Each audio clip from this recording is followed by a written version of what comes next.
Good morning. It's nice to see you again.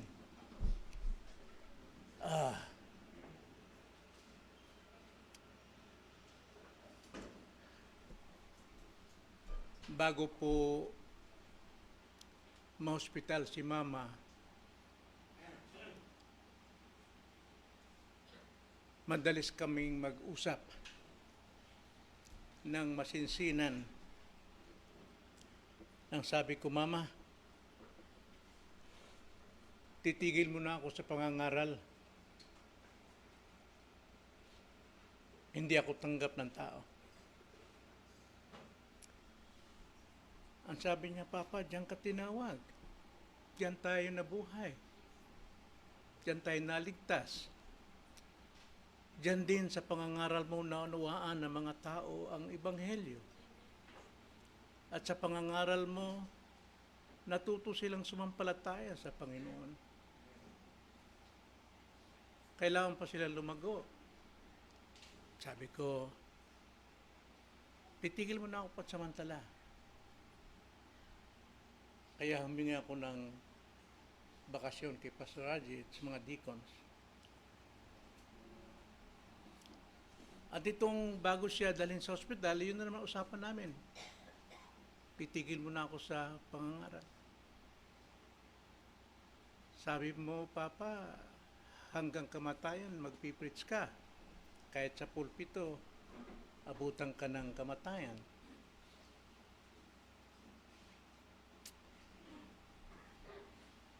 Kaya noong dalhin namin sa ospital si Mama, at nanatili siya roon hanggang sa matubuhan, hindi na siya makapagsalita, kundi tumutugon, tumatango. Nalulungkot siya dahil hindi ako nangangaral.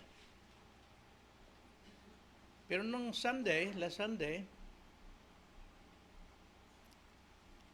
tinanong ko siya, sabi ko, Ma, gusto bang mangaral ako? Ngumiti siya at dinidila-dilaan niya ako. Ibig sabihin, approve. Kasi nung nabubuhay pa siya, sabi niya, huwag mo intindihin yung mga tao kung ayaw nila sa iyo, tanggapin nila ang salita ng Diyos dahil mananagot sila sa Panginoon. Dahil hindi naman sarili ang pinapangaral. Kaya tumawag ko sa Haji ng mga 4 o'clock sa hapon. Magpipreach ako, Pastor. Dahil usapan namin ni Mama, magpipreach ako. Tuwing pagbibisita na oras, yun ang lagi namin pinag-usapan. Tumatango siya, natutuwa siya. Magpipreach ako ngayong Sunday, Ma. Pag-pray mo ako. Isang visiting hours lang akong mawawala sa iyo. Sunday, 10 to 11, babalikan kita agad. Pero, hindi umabot doon. Narito ako, mga kapatid, dahil nangako ko sa harapan ng Diyos kay Mama na hindi ako titigil sa pangangaral.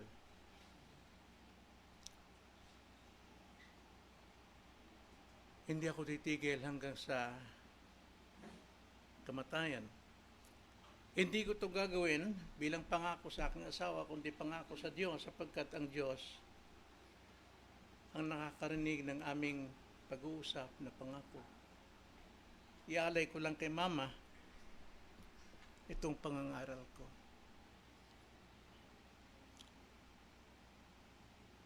Nangangaral ako hindi para magbigay lugod sa tao.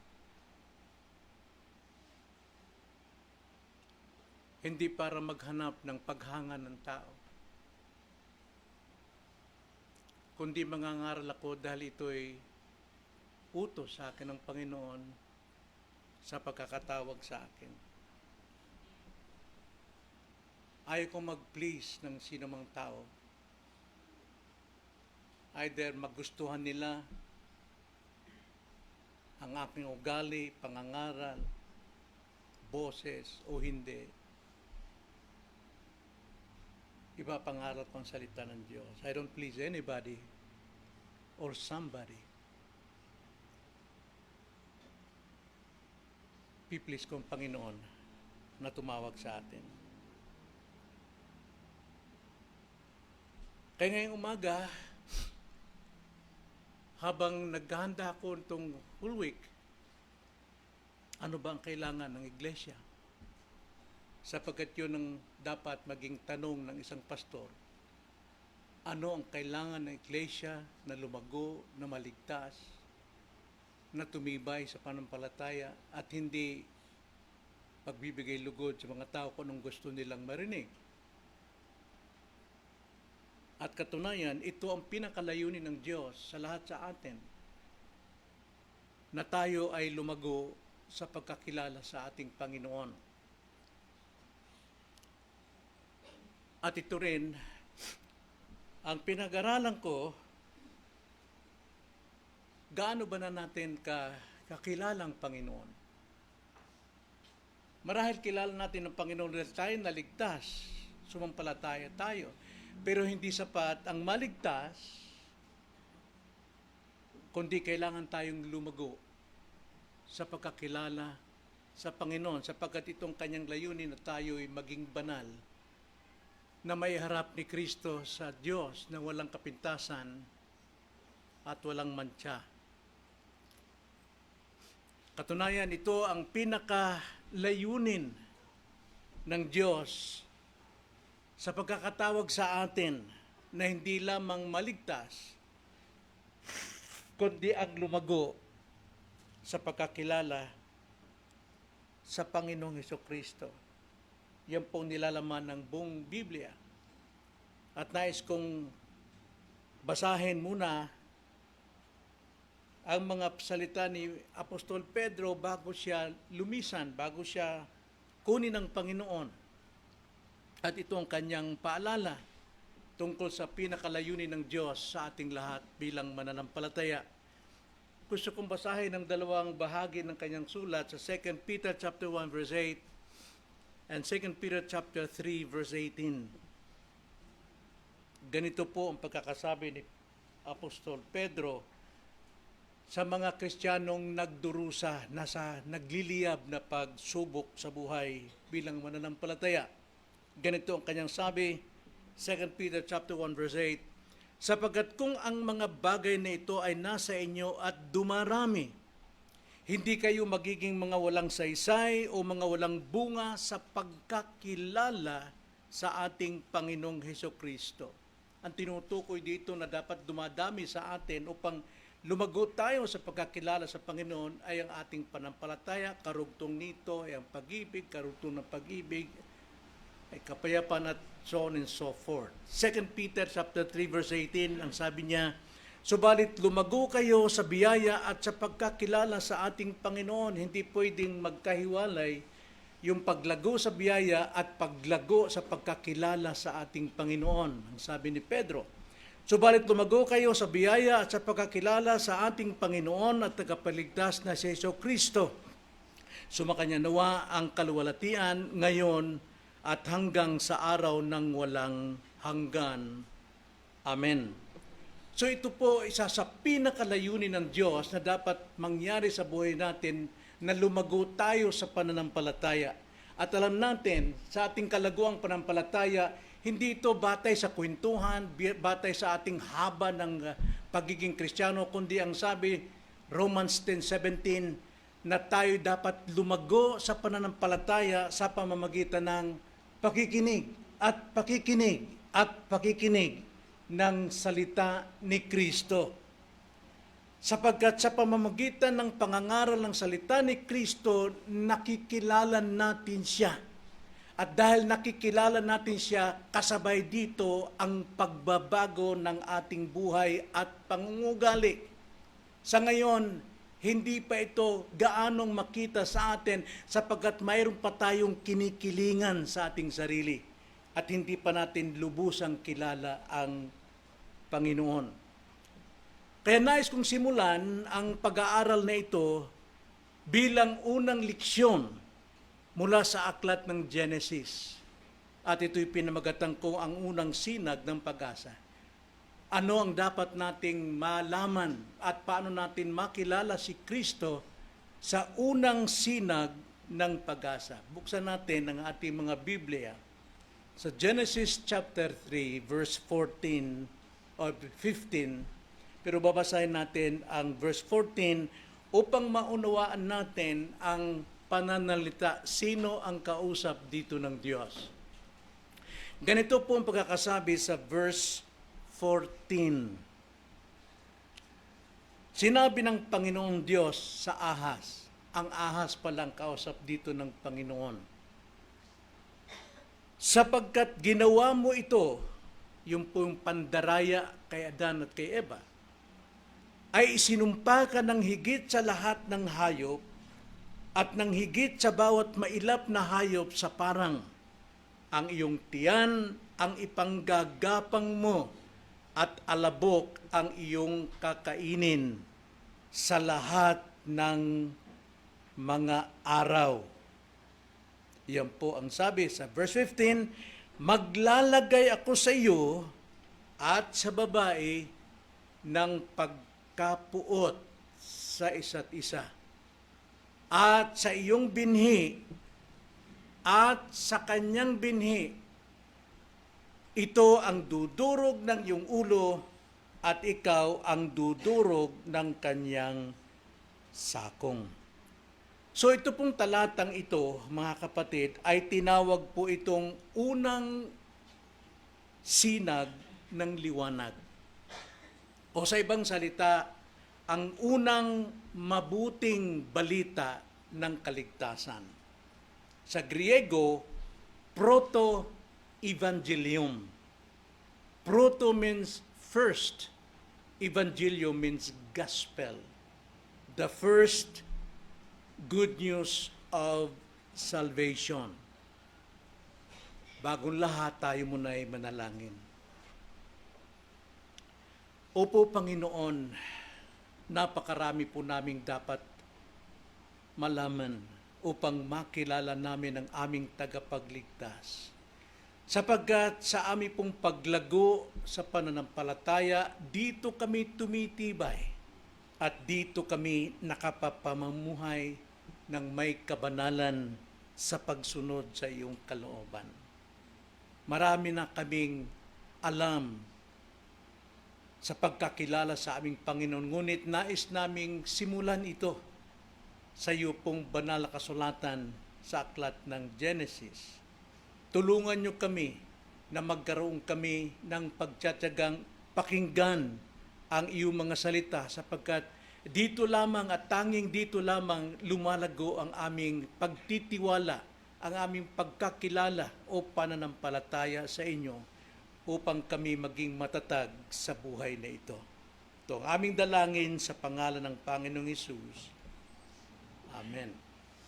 So ang layunin po kung bakit po tayo mag-aaral po dito sa pagkakakilala sa ating Panginoon ay upang tulungan tayong lumago sa malalim na pagkakilala, paghanga at pag-ibig at higit sa lahat kaligtasan sa mga wala pang kaligtasan kay Kristo sa pamamagitan ng pag-unawa natin dito sa proto-evangelium, ang unang mabuting balitang kaligtasan. Tanda natin, ang kaligtasan natin ay natatanggap sa pamamagitan ng pagkaunawa natin sa Ebanghelyo. Dito po dumarating ang pananampalataya, kaya napakalaga po ang pakikinig ng salita ng Panginoon. So, ang unang pangako po ng Ebanghelyo na sumikat po sa pinakamadalim na sandali ng buhay ng tao nung bumagsak si Adan at si Eva sa kasalanan, mga kapatid, ito po ang unang mabuting balita. Ang pagbagsak ng tao sa kasalanan sa Harden ay nagbigay ng kamatayan at kawalang pag-asa. At dito ipinangako ang isang binhi ng biyaya ng kaligtasan. Marami pong nangangaral ngayon na mayroon pong dalawang biyaya. Ang biyaya sa lumang tipan, kaiba sa biyaya kay Kristo. There is only one grace. At ang grace dito, inilarawan sa isang binhi. Hindi dito sinabing maraming binhi. Kundi isang binhi tulad ng punong kahoy, na kapag ang binhi ay naitanim sa lupa, sumisibol ang buhay nito at lumalago habang tumatakbo ang panahon. Nagkakaroon ng dahon, nagkakaroon ng sanga, tumitibay ang kanyang puno, nagkakaroon ng maraming sangat, dahon, bulaklak, at pagdating ng panahon ay bunga na makakain. Ganon din po ang biyayang ito. Ang unang sinag ng pag-asa ay ang Ebanghelyo na ipinangako, Genesis chapter 3, verse 15. Tandaan nyo, darating ang panahon, papasok sa iglesyang ito, yung doktrina na ang Old Testament ay kasama ng covenant of works. At ang totoong biyaya lamang ay kay Kristo. Kasinungalingan po yon. Marami pong nangangaral ngayon, kaya maraming division ang iglesia. Bago pa man ako pumanaw sa mundong ito, nais ko nang itanim ito, kaya sanhi ko o dahilan kong ituro sa inyo ang history of salvation, ang order of salvation, ang covenant of redemption, covenant of works, and covenant of grace, dahil darating ang doktrinang ito at yan ay lumalaganap na sa ating bansa. Gusto kong itanim sa puso natin, there is only one seed. At ang one seed na yan, ang isang binhing yan, ay ipinapahayag, lumalago hanggang sa bunga, hanggang sa katuparan kay Kristo. Pero doon pa lamang sa Genesis, nandun na po ang kaligtasan sa mga umaasa sa pangako. Sila'y patungo kay Kristo sa pangako. Tayo rin ay naligtas, hindi sa ating gawa, kundi dahil sa ating pagtanaw sa ginawa ni Kristo. There is only one seed, one grace. Kaya ito pong layunin natin na kailangang lumago tayo sa pagkakilala kay Kristo.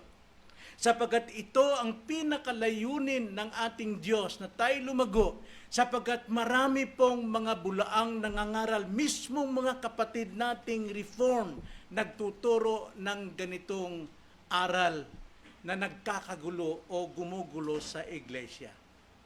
Sa pagbagsak ng tao, kasalanan po ay nagdilim sa paligid niyo at nagbigay ng isang binhi. Binhi pa lamang doon ay may pag-asa at may kaligtasan na sa sino mang sumasampalataya doon. Kaya nga ngayong umaga, tignan natin ang tatlong katangiang ipinapayag dito sa unang ebanghelyo o proto-evangelium. Hayaan niyong yun ang babanggitin ko palagi, ang ibig pong sabihin ng unang sinag ng pag-asa o liwanag o ang unang mabuting balita ng kaligtasan, proto-evangelium. Now, tignan natin ang tatlong katangian ng proto-evangelium, yung unang liwanag ng pag-asang kaloob ng Diyos, biyaya. Una, sa proto-evangelium, makikita natin dito ang banal na pag-aalit. Banal na pag-aalit sa pagitan ng ahas at ng babae. Na alam naman natin, pag sinabing babae, ito po yung bayan ng Diyos. Sa lumang tipan, sa covenant of redemption, ang Ama ay nangako ng bayan niya na ibibigay kay Kristo. At si Kristo naman ay nangakong magkatawang tao upang tubusin ang bayan na ibinigay ng Diyos, ng Ama sa Kanya. Kaya nga, sa binhi ng ahas ni Satanas at binhi ng bayan ng Diyos, ay ang Diyos ay gumawa ng banal na pag-aalit. Bakit po banal? Sapagkat Diyos ang naglagay nito. Sapagkat kung hindi maglalagay ang Diyos ng banal na pag-aalit sa pagitan po ni Satanas at sa bayan ng Diyos, ay wala pong kaligtasan dahil dati po magkaibigan ito, si Satanas at si Eva. Kaya nga si Eva ay na daya.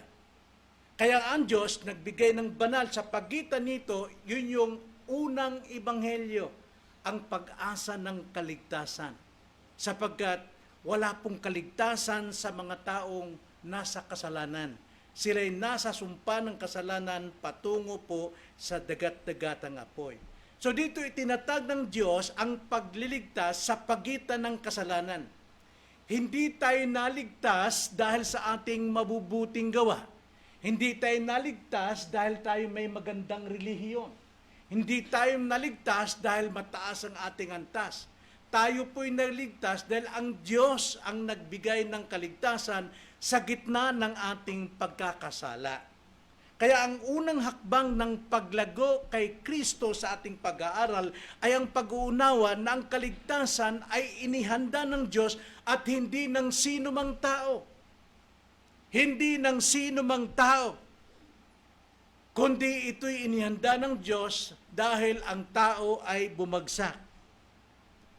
So dito may kita natin na bagamat ang Diyos ay nakipagtipan sa mga tao, ito po yung Covenant of Works. Sa Covenant of Works po, mga kapatid, gusto ko na ibalik, nipag-aralan natin ito. Mayroon itong tipan ng Diyos at ng unang tao. Na ang buhay ni Adan ay kaloob ng Diyos. Genesis chapter 2 verse 7.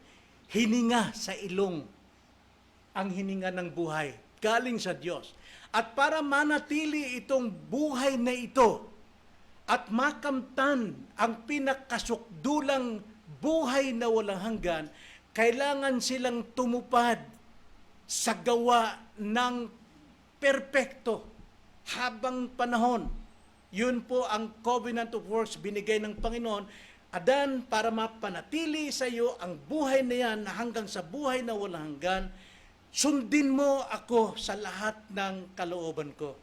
Ngunit kapag ika'y sumuway, ang pangako diyan ay tiyak na kamatayan. Yung po yung Covenant of Works. Hindi po pumasa ang tao, bumagsak si Adan.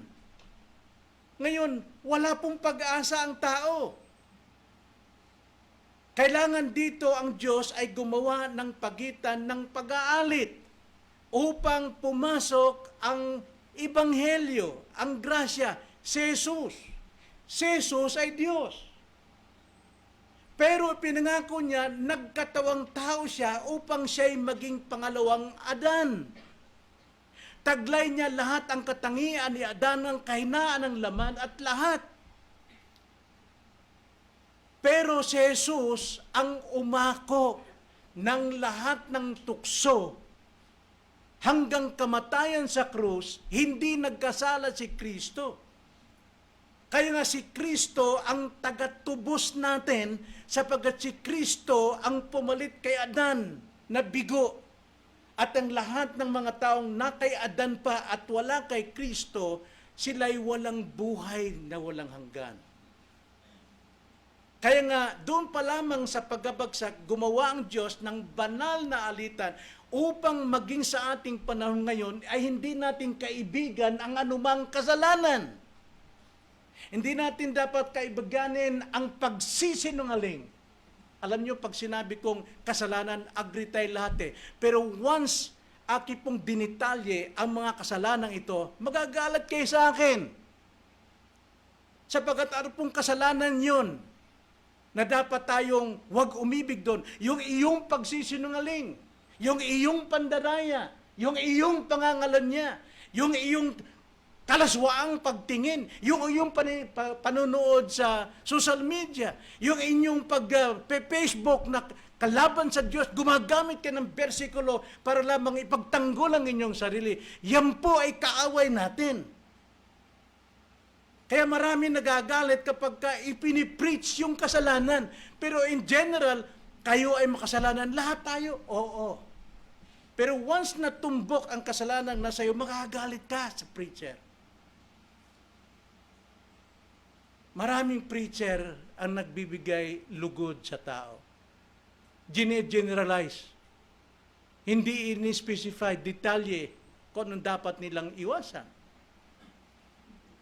Kaya nga po, sumibol po ang unang sinag ng liwanag, may pag-asa kay Kristo. Sino mang sumasampalataya ron kung kailan darating si Kristo, naroon po ang kaligtasan. Kaya sa pagkabigo ng tao, ang Diyos ang gumawa ng inisyatiba upang tayo ay bigyan ng pag-asa. And that is grace. Sa lumang tipan, grace na po yun. Pero marami nangangaral ngayon ng grace ay kay Kristo lang.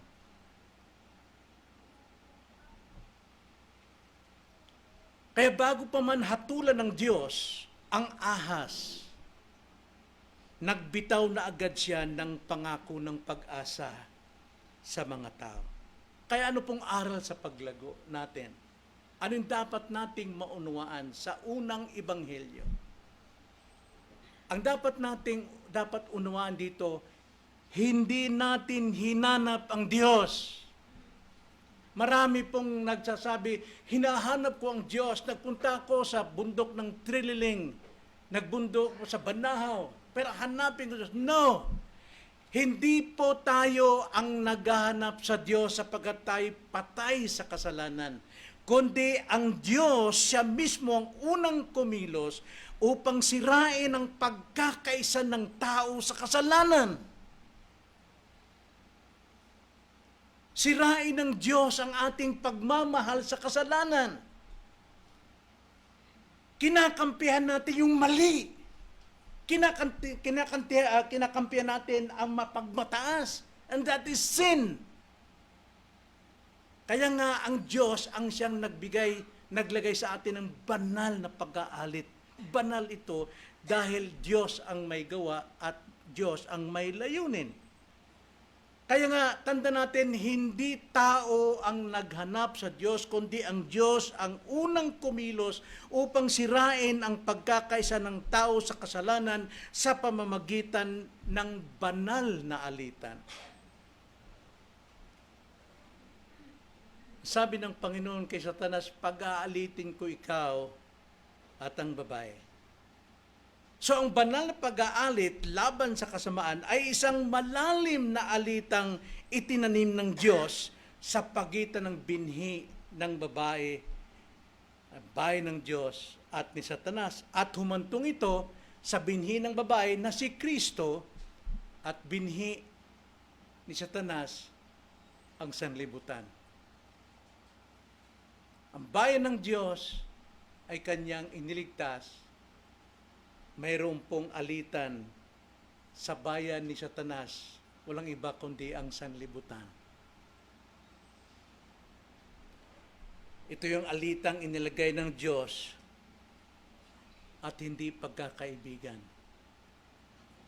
Sabi nga sa banal na kasulatan, huwag kayong makipagkaibigan sa libutan sapagkat ang sino mang nakikipagkaibigan sa libutan ay kaaway ng Diyos. So aral sa paglago, ang lumalago kay Kristo, mga kapatid, ay nakakakita na ang buhay Kristiyano ay isang pagkikipaglaban sa kasalanan. Alam natin yan as Christian. Sapagkat si Kristo ay nakatira sa atin sa pamamagitan po ng banal na Espiritu. Kaya ang sino mang walang Espiritu ni Kristo ay hindi siya Kristiyano. Kaya nga ang isang lumalagong Kristiyano, nakikita niya ang buhay Kristiyano ay isang pagkikipaglaban sa kasalanan. Tinatanggihan niya anumang temptation na ikaw ay magkasala. At ang simula ng ating espiritual na buhay ay ang pag-ayaw natin sa kasamaan na dati nating kinagigiliwan.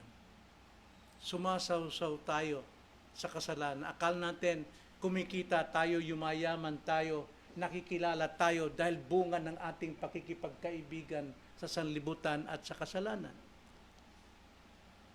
Natignan nyo ang patutuo ni Pablo sa kanyang mga sulat tungkol sa mga kapatiran kung sino sila. Una, basahin natin ang 1 Corinthians 6, chapter 6, verse 9 to 11. Ganito pong pagkakasabi ni Pablo sa mga taga-Korinto. Hindi ba ninyo nalalaman ng mga masamang tao ay hindi magmamana ng kaharian ng Diyos? Ibig sabihin ng masamang tao, yun ang buhay niya. Pakipagkaibigan sa libutan, hindi niya kailanman mababago ang kanyang sarili. Pero isang Kristiyano, bagamat siya'y galing dyan, unti-unti o bigla o agad niyang nababago ang kanyang pakikipagkaibigan sa mundo. Kaya sabi ni Pablo, huwag kayong padaya ang mga mapakiapid. Now, pag sabi mapakiapid, mga kapatid, alam natin, yun yung mga nakipag-adulterer o fornication, may asawa at dalaga o may asawa at binata, that is fornication, adulterer, kapwa may asawa. Hindi natin ginagawa yon. Pero ang pakikiapid din ay yung ikaw mismo na Kristiyano, pag may temptation, tinatanggihan mo ang iyong pananampalataya, nakiapid ka doon sa paniniwala ng iba. Masakit yun, dahil ginagawa natin yun. Pero pag sinabi natin adulterer and fornicator, okay lang sa atin dahil hindi natin ginagawa yun. But spiritually, we're doing it. Pakikiapid, ang pagpapaliwanag dyan.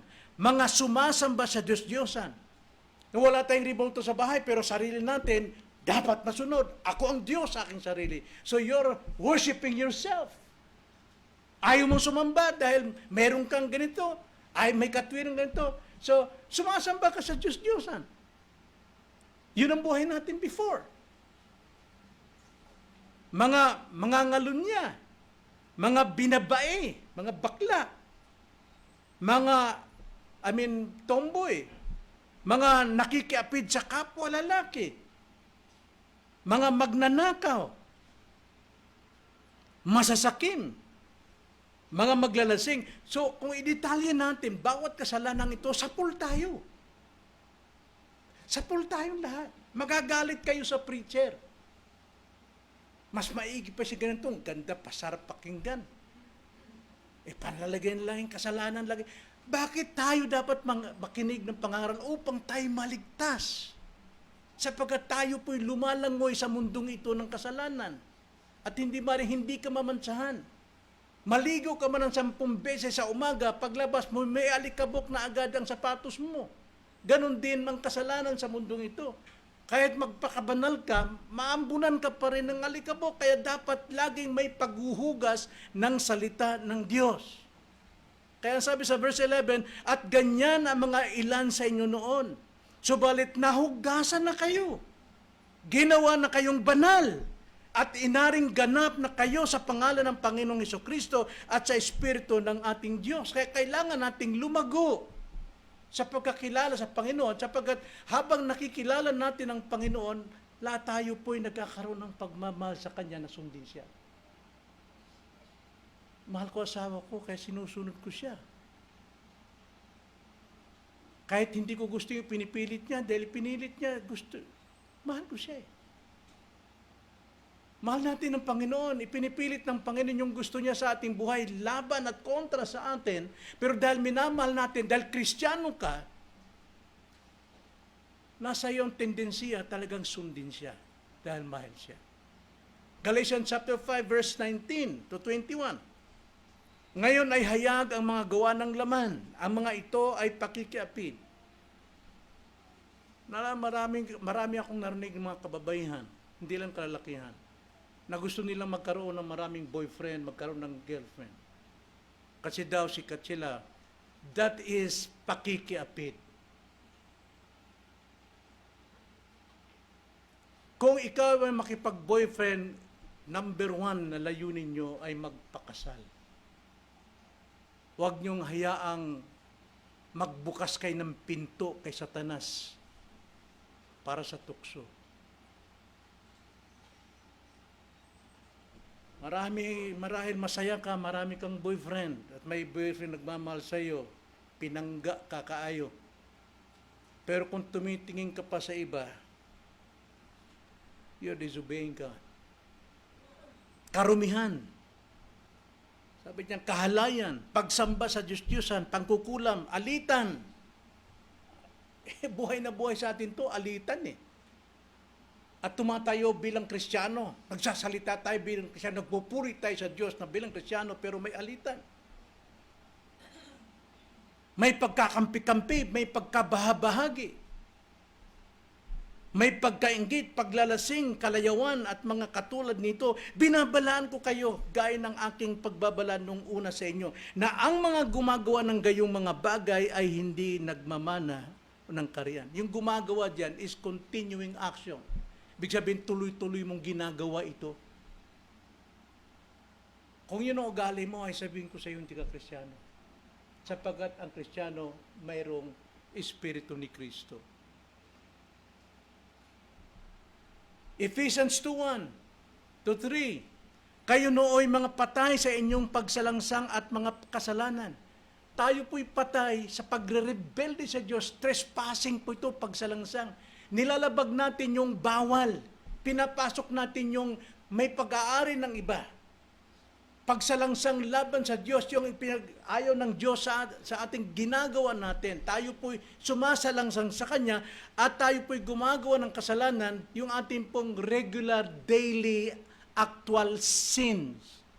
Mga pinangga nato nga mga sala, mga mahal natin, paborito natin, mga pet sins natin. Gumagawa tayo dyan palagi. Kaya ang sabi rito, babasahin ko muli, kayo nooy mga patay sa inyong pagsalangsang at mga kasalanan na dati ninyong nilakaran. Bakit dati po? Dahil may pagbabago ang Kristiyano. Kahit siya'y dating ganoon, pero nakikita ang pagbabago. Sapagat ang sino mang na kay Kristo, isang bagong nilalang, masdan, nagbabago ang lahat. Pero kung wala pong pagbabago, I tell you, kailangan mo talagang isuko buhay mo kay Kristo. Hindi ka pa Kristiyano. Na dati ninyong nilalakaran ayon sa lakad ng sanlibutang ito, ayon sa pinuno ng kapangyarihan ng himpapawid. Ibig sabihin, magkaibigan pa. Ng Espiritu na ngayon ay gumagawa sa mga anak ng pagsuway. Tayong lahat ay dating nabuhay sa mga laman at na ating ginagawa ang mga nais ng laman. Gustong-gusto natin yon. At nais ng pag-iisip. Sarap pong pag-iisip ang bulay-bulayin yung mga nakita mo. Yung mga hangarin mo. At tayo nooy katutubong mga anak ng kapuotan. See? Ang pakikipagkaibigan sa sanlibutan o sa kasalanan ay kapuotan sa Diyos. Kaya nga, ang habilin sa atin sa 1 John chapter 2 verse 16 to 17, sapagkat ang lahat ng nasa sanlibutan, ang masamang pagnanasa ng laman, ang pagnanasa ng mata at ang pagmamataas sa buhay. Ang pagmamataas, narito pa yan. Hindi makanti. Huwag mong punahin at magagalit, hindi ka kikibuin dahil mayroon siyang ipinagmamalaki. Kaya nga, pagmamataas yan ay sa sanlibutan. Kaibigan ka ng sanlibutan. Sa pagmamataas sa buhay ay hindi mula sa Ama kundi sa sanlibutan. Ang sanlibutan at ang pagnanasa nito ay lumilipas. Ngunit ang gumagawa ng kalooban ng Diyos ay nananatili magpakailanman. Kung kaibigan pa rin natin ang ating kasalanan, mga kapatid, lilipas ka. Lilipas ka. Mabibigo tayo. So yun po yung una na makikita natin sa proto-evangelium, ang banal na pag-aalit. Napakasarap po na ito'y ating pakinggan at sundin kahit taliwas sa gusto ng laman natin. Tayo po'y lumalakad sa kalooban ng Diyos. Lumalago tayo. Ikalawa po, sa proto-evangelyo makikita natin ang durog na sakong ng tagapagligtas. Ang sabi po sa ating teksto, maglalagay ako sa iyo at sa isang babae at sa iyo at sa babae ng pagkapot sa isa't isa at sa iyong binhi at sa kanyang binhi. ito ang dudurog ng iyong sakong at ikaw, Satanas, o kampo ni Satanas, ang dudurog ng kanyang sakong. Makikita natin dito yung tinanggap ng Panginoon na pananagutan at pagpapakasakit at ito ay sa krus. Yun ang layunin talaga ng mundo ni Satanas at ng kanyang kampon na sugatan ang sakong ng ating tagapagligtas. So, ikalawang hakbang sa paglago kay Kristo ay ang pagtanaw sa kanyang pagpapakasakit, kung saan ang kanyang pagdurusa ang naging daan ng ating katubusan. Nakita niyo yung ginawa ni Kristo? Hindi tayo kailan matutubos mula sa sumpa ng kasalanan kung hindi po mamatay si Kristo. Kailangan siyang mamatay upang ang buhay niya ay mailipat sa atin. So, ang simbalismo po ng durog o pagkadurog sa sakong, ang sabi diyan, at ikaw ang dudurog sa kanyang sakong, ay tumutukoy sa pansamantalang paghihirap, pasakit at kamatayan ng anak ng Diyos sa krus ng Kalbaryo. Yung po'y pansamantalang paghihirap at kamatayan ng ating Panginoon. Bagamat masakit at dumanas ng kamatayan si Kristo, hindi ito naging hadlang sa kanyang layunin, sapagkat ito yung pagpapakita ng kanyang pag-ibig sa atin habang tayo'y makasalanan pa. Hindi namatay at nagpakasakit si Kristo nung tayo'y mabait na, kundi habang tayo'y makasalanan pa, kaaway pa ng Diyos, rebelde ng Diyos. Doon niya ipinadama ang kanyang pag-ibig sa atin, sapagkat kung hindi niya ikamatay ang ating kasalanan, mga kapatid, hindi natin maramdaman ang pag-ibig ng Diyos.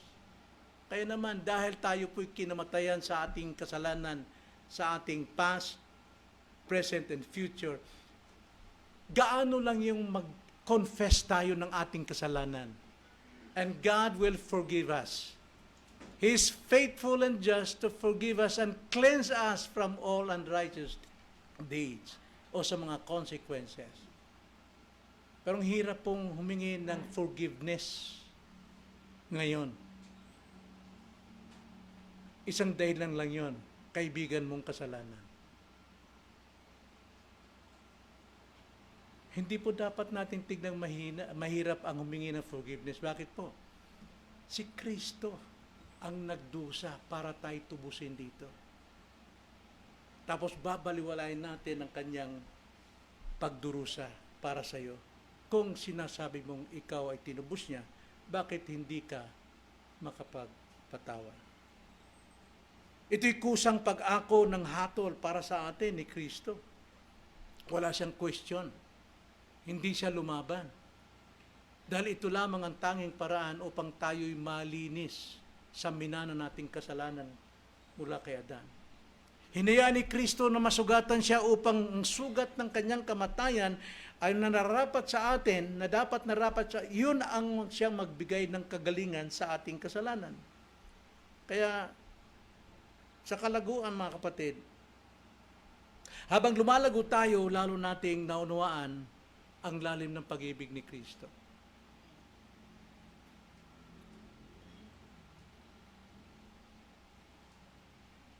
Naranasan natin to minsan. Sa akin din, naranasan ko ito. Nanlamig ako. Nawala ang dati kong init. Pero habang nagdurusa si Mama sa ICU, sabi ko, higit yung pagdurusa ng Panginoon sa akin upang ako'y kanyang unawain. Upang ako'y kanyang tubusin.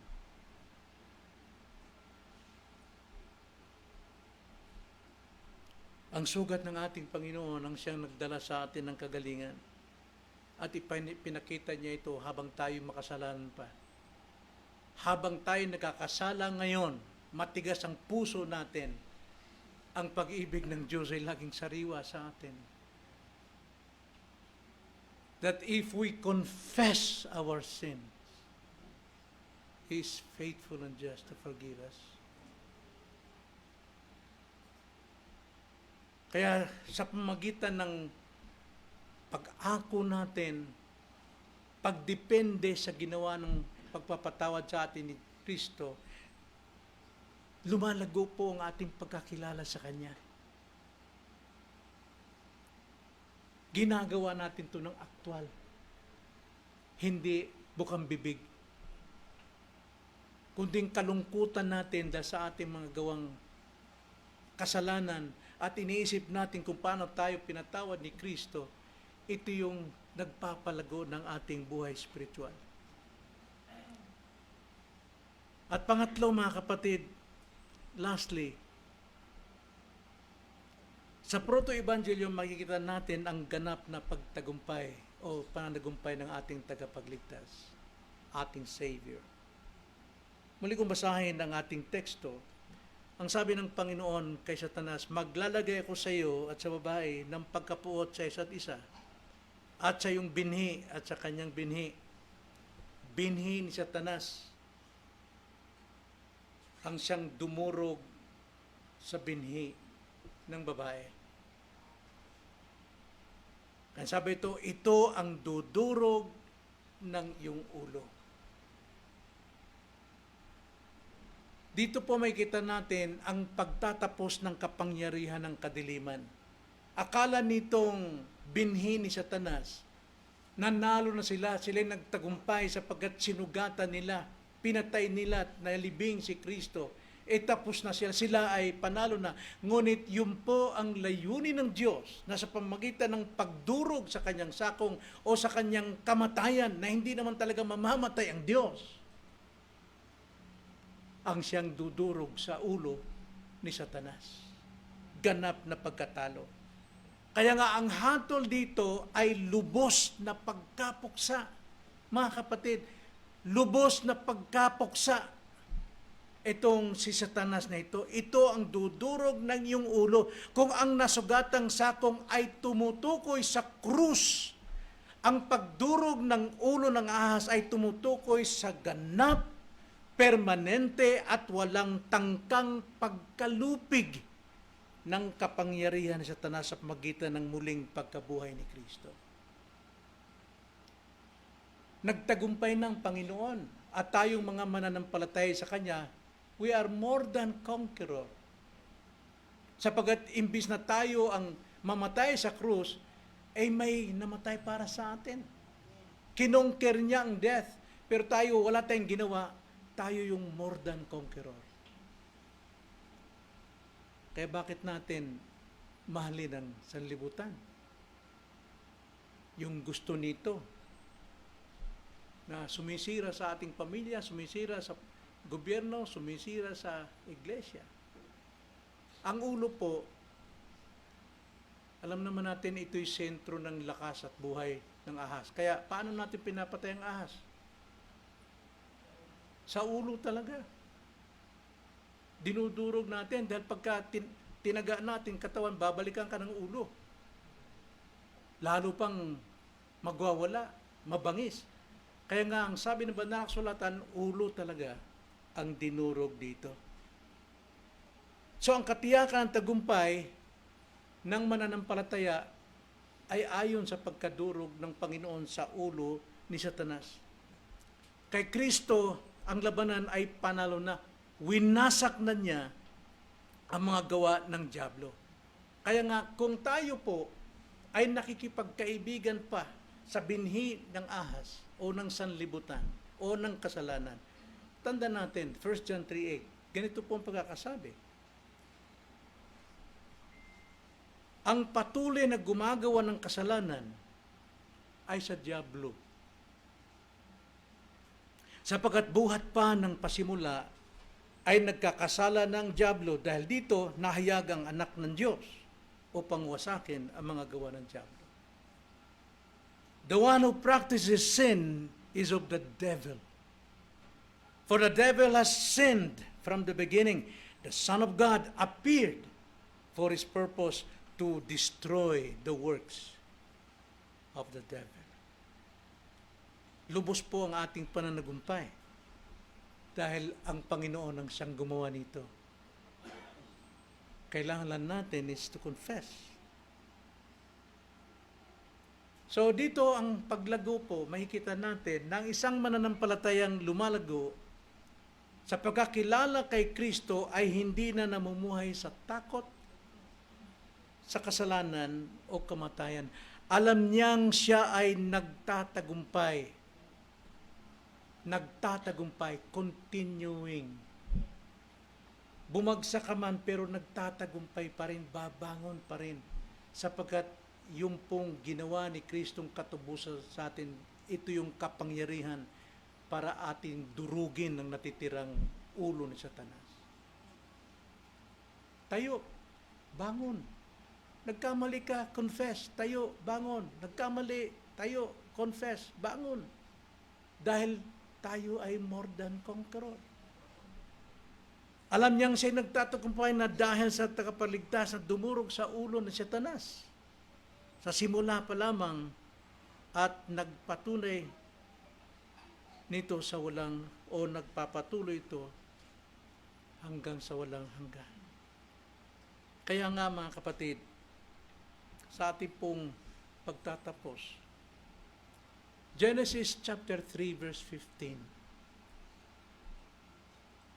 ay simula ng pagkakilala kay Kristo. Ito'y malabo pa sa time ng Old Testament. Binhi pa lamang. Pero sa biyaya ng Diyos, unti-unti itong lumago at nakikilala. Covenant of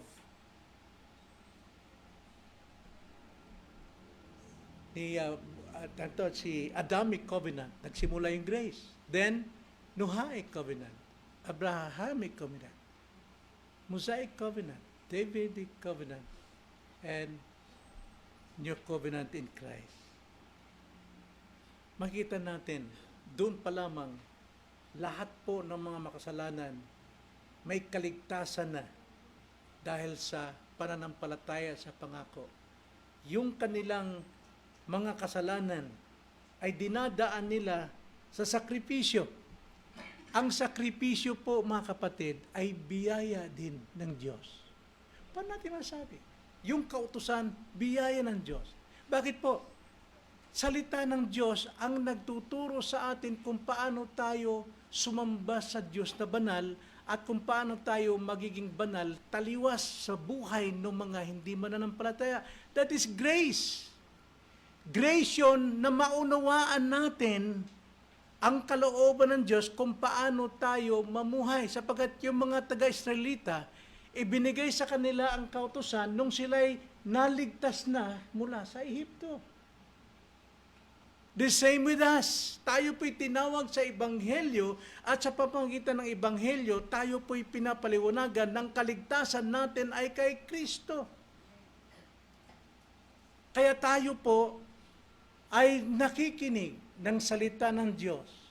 Tulad po ng seremonya, ginagawa nila ito bilang pagtugon sa kanilang pakikinig na mayroong kaligtasan kay Kristo na hindi panlakilala. At sila'y binigyan ng seremonya at mga sakripisyo. Pagpatay ng mga hayop na tumutukoy kay Kristo. Ang Panginoon po ay napakahaba ng kanyang pasensya na ang kanilang kapatawaran sa lumang tipan ay natupad doon kay Kristo lahat. Kaya ang ating Diyos ay mayroong long sufferings doon sa mananampalataya sa lumang tipan. Sapagkat ang kapatawaran ng kanilang kasalanan ay kay Kristo. Sa atin din, ang kapatawaran ay kay Kristo. Pareho lamang. Grace.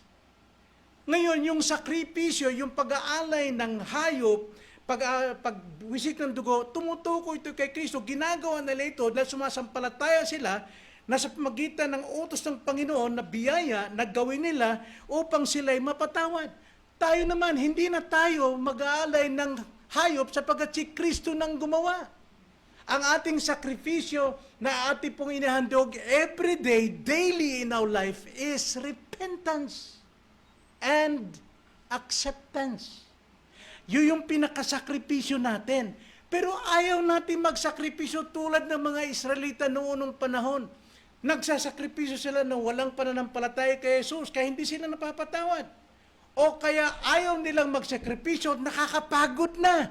Sa atin din, ayaw nating mag-repent, ayaw natin mag-accept ng kasalanan dahil alam na ng Diyos, hindi po tama. Ang sakripisyo sa Old Testament ay grace. Ang confession natin at repentance ay grace. Kagandahan sa atin, ginawa niya ni Kristo, hindi tayo mag-aalay ng hayop. Pero ang kailangan lang sa atin is repentance, acceptance of our sins.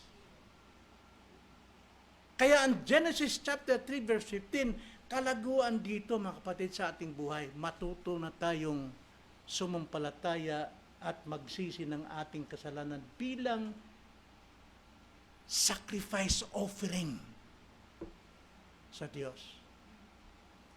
Nandun tayo sa altar. Samantalang sila si Noah, sila si Abraham, kailan pang i-sacrifice si Isaac dahil naniniwala sila na sa magitan ng pagsakripisyo ay ito hinihingi ay tao, ito'y panampalataya kay Kristo. Pero sa atin, ginawa na ni Kristo, kaya kailangan nating sampalatayanan siya at tayo'y gumamit o gamitin natin ang biyayang pagsisisi ng kasalanan.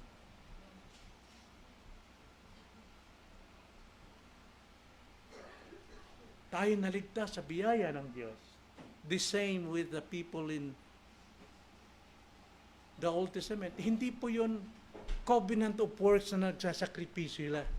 Yun po ay bunga ng kanilang pananampalatayang kapatawaran sa darating na tagapagligtas. Biyaya yun ng Diyos na binigyan sila ng paraan. Biyaya ng Diyos na ma-recognize nila na they're sinners. Sa atin din, biyaya ng Diyos na tayo makarinig ng salita ng Panginoon, ng pang-review, correcting, para tayo makapag-confess ng ating kasalanan. Kaya nga, ang Diyos ay tapat sa kanyang pangako. Ang pinangakong tagapagligtas ay dumating upang wasakin ang kapangyarihan ng kasalanan, sapagkat ito ang sagabal sa buhay natin at upang tayo iligtas sa mga consequences nito na nagpapahirap din sa atin. Kaya hamon para sa ating lahat, kung tinanggap mo na si Kristo, mamuhay ka sa katiyakan ng kanyang tagumpay. Ito ang iyong tagumpay. Tapos na. All we have to do is continuing believing Christ and confessing our sins, confession unto life. Kung hindi ka pa Kristiyano, ngayon ang tamang panahon upang sumampalataya sa ipinangakong tagapagligtas, ang unang inihayag sa Genesis, ang unang sinag ng liwanag. Tayo manalangin. Panginoon, nagpapasalamat kami sapagkat dito pa lamang sa Genesis, aklat ng Genesis, marami kaming matututunan na magpapalago ng aming pagkakakilala sa inyo. Salamat po sapagkat ipinaunawa niyo sa amin sa isang maikling panahon ang kalagahan po ng paglago namin sa pagkakilala sapagkat ito ang iyo pong hinahanap sa amin at inaasahan na lumago ang unang sinag ng liwanag o ang proto-evangelium. Nawa, mabalik sa iyo ang lahat ng kapurihan at kaluwalhatian. Ito ang aming dalangin sa pangalan ng Panginoong Hesus.